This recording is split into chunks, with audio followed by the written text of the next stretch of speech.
नमस्ते दोस्तों। आज हम बात करेंगे एक बहुत ही गंभीर और सेंसिटिव विषय के बारे में, जो कि है मैरिटल रेप यानी कि वैवाहिक बलात्कार के बारे में। जब कोई व्यक्ति अपने जीवन साथी के साथ बिना उसकी मर्जी, सहमति और जोर जबरदस्ती के साथ शारीरिक संबंध स्थापित करता है तो उसे वैवाहिक बलात्कार या मैरिटल रेप कहते हैं। आमतौर पर देखा जाए तो मैरिटल रेप से सबसे अधिक पीड़ित महिलाएं होती हैं, लेकिन ऐसा नहीं है कि मैरिटल रेप की घटनाएं सिर्फ महिलाओं के साथ ही होती हैं। बहुत सारे मामले पुरुषों के साथ भी होने के पाए गए हैं।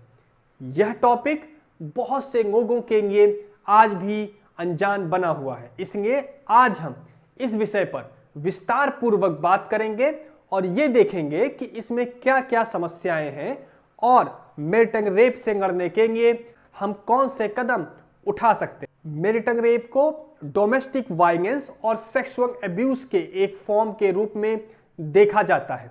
यहाँ यदि हम पूरी दुनिया के कॉन्टेक्स्ट में बात करें तो हम पाएंगे कि 185 देशों में से 77 ऐसे देश हैं जिन्होंने स्पष्ट तौर से मैरिटल रेप को अपराध की श्रेणी में रखा हुआ है, जबकि 34 ऐसे देश हैं जिन्होंने मैरिटल रेप को अपराध की श्रेणी से बाहर रखा हुआ है।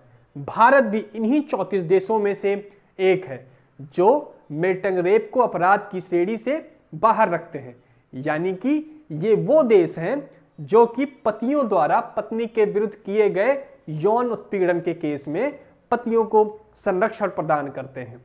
और यहाँ पर यदि हम मैरिटल रेप को भारत के कॉन्टेक्स्ट में समझने की कोशिश करें और यह जानने की कोशिश करें कि ऐसे कौन से कानून हैं जो मैरिटल रेप से संबंधित हैं, तो हम पाएंगे कि भारतीय दंड संहिता की धारा 375 यानी आईपीसी सेक्शन 375 पुरुषों द्वारा किए गए बलात्कार के बारे में बात करती है।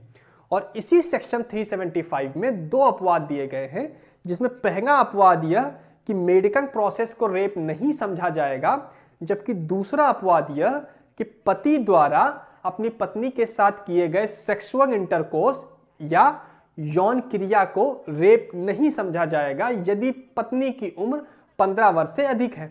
यही आईपीसी सेक्शन 375 का अपवाद 2 मैरिटल रेप को अपराध की श्रेणी से बाहर रखता है। मैरिटल रेप को अपवाद मानना आर्टिकल 21 यानी प्राण और दैहिक स्वतंत्रता का अधिकार तथा आर्टिकल 14 समता का अधिकार जैसे फंडामेंटल राइट में निहित व्यक्तिगत स्वायत्तता, गरिमा और लैंगिक समानता के संवैधानिक लक्ष्यों के विपरीत है।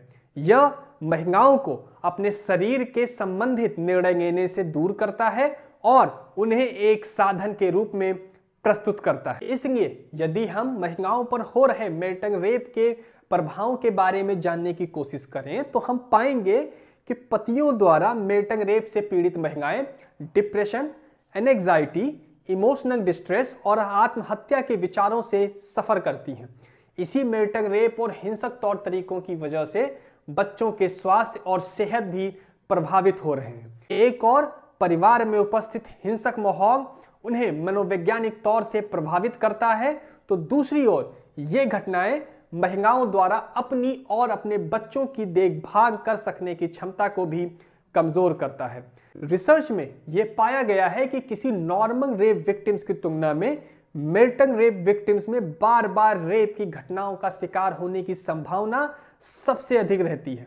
मैरिटल रेप विक्टिम्स लंबे समय तक फिजिकल ट्रॉमा का शिकार होती हैं, जो कि कई मामलों में नॉर्मल रेप विक्टिम्स के ट्रॉमा से भी अधिक गंभीर हो सकता है। लेकिन फिर भी ये रेप विक्टिम्स कई रीजंस की वजह से विवाह में बने रहने को मजबूर रहती हैं, जिसमें और अधिक हिंसा का डर, वित्तीय सुरक्षा की हानि, आत्महत्या की भावना और अपने साथी के व्यवहार में परिवर्तन की झूठी आशा शामिल होती है। यदि हम देखें कि समाज में ऐसे कौन से रीजंस हैं जिसने मैरिटल रेप को बढ़ाया है, तो हम पाएंगे कि पुरुष सत्तात्मक विचार जो पुरुषों के डोमिनेंट होने और महिलाओं के सबमिसिव होने के विचार से प्रेरित है, जिसके कारण पति अपनी पत्नी के ऊपर कंट्रोल रखने की सोच रखते हैं। साथ ही साथ हमारे समाज में सेक्स और सेक्सुअलिटी के ऊपर बहुत सारे शोषण नॉर्म्स हैं, जिसमें विवाह संस्थान के नष्ट होने की संभावना को भी बहुत जोर दिया जाता है। मैरिटल रेप से बचाव करने के लिए यहां तक हमारी सरकार द्वारा भी आमतौर पर यही तर्क दिया जाता है कि मैरिटल रेप को आपराधिक क्रिया के रूप में मान्यता देने से विवाह संस्थान अर्थात इंस्टीट्यूशन ऑफ मैरिज नष्ट हो जाएगा। यदि हम इतिहास के पन्नों में जाएं और खोजने की कोशिश करें तो हम पाएंगे कि आईपीसी में रेप की परिभाषा से मैरिटल रेप को अलग या अपवाद के रूप में रखना विक्टोरियन पुरुषसत्तात्मक यानी ब्रिटिश इरा मापदंडों से प्रभावित था, जो पुरुषों और महिलाओं को एक समान मान्यता नहीं देता था और मैरिड वुमेन्स को संपत्ति रखने की भी अनुमति नहीं थी। साथ ही साथ पत्नी और पति के पहचान को एक साथ देखने के सिद्धांत यानी डॉक्ट्रिन ऑफ कोवर्चर के तहत एक साथ जोड़ दिया गया था।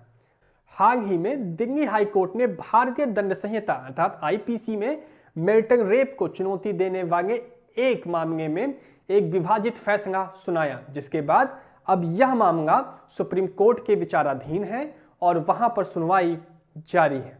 अंत में मैरिटल रेप एक जटिल मुद्दा है जिसे दुनिया भर के कई संस्कृति और समाजों में ऐतिहासिक तौर से अनदेखा या स्वीकारा गया है और यह समाज के पुरुषसत्तात्मक विचारों और महिलाओं को वस्तु के रूप में देखने के विचार से उभरा है, जिसके कारण यह विचार स्थापित हुआ है कि एक पति अपनी पत्नी का रेप नहीं कर सकता है।